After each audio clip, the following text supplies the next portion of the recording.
Jó capítulo 8.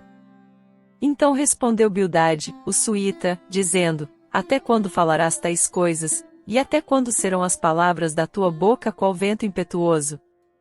Perverteria Deus o direito?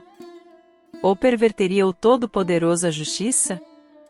Se teus filhos pecaram contra ele, ele os entregou ao poder da sua transgressão.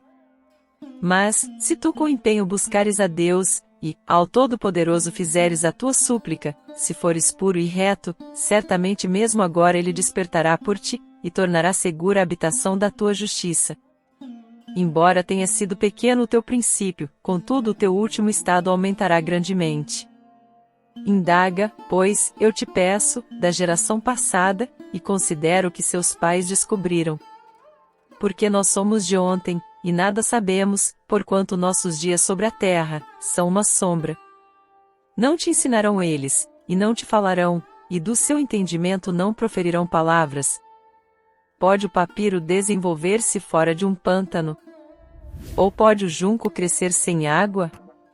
Quando está em flor e ainda não cortado, seca-se antes de qualquer outra erva. Assim são as veredas de todos quantos se esquecem de Deus, a esperança do ímpio perecerá, a sua segurança se desfará, e a sua confiança será como a teia de aranha. Encostar-se-á à sua casa, porém ela não subsistirá, lá pegar-se-lhe-á, porém ela não permanecerá. Ele está verde diante do sol, e os seus renovos estendem-se sobre o seu jardim, as suas raízes se entrelaçam junto ao monte de pedras, até penetra o pedregal. Mas quando for arrancado do seu lugar, então este o negará, dizendo: Nunca te vi. Eis que tal é a alegria do seu caminho, e da terra outros brotarão. Eis que Deus não rejeitará ao reto, nem tomará pela mão os malfeitores, ainda de riso te encherá a boca, e os teus lábios de louvor. Teus aborrecedores se vestirão de confusão, e a tenda dos ímpios não subsistirá. O capítulo 8 do livro de Jó na Bíblia apresenta principalmente um discurso de um dos amigos de Jó chamado Bildad.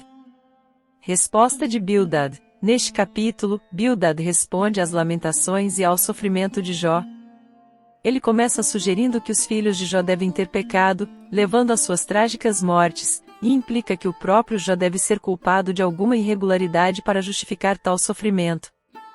O princípio da retribuição. O discurso de Bildad reflete a crença comum no princípio da retribuição, que sugere que as boas ações são recompensadas e as más ações são punidas por Deus. Ele acredita que o sofrimento de Jó é um resultado direto de seus pecados. Lição da natureza. Bildad usa a natureza como exemplo para sustentar seu argumento. Ele menciona como as plantas e criaturas crescem e florescem quando são justas e murcham quando são más, traçando paralelos entre a situação de Jó e o mundo natural. Aplicação em nossas vidas. Embora o ponto de vista de Bildad seja falho no contexto da situação de Jó, ainda podemos tirar algumas lições. Cautela no julgamento. Lembra-nos de sermos cautelosos ao fazer julgamentos precipitados sobre os outros quando eles enfrentam adversidades.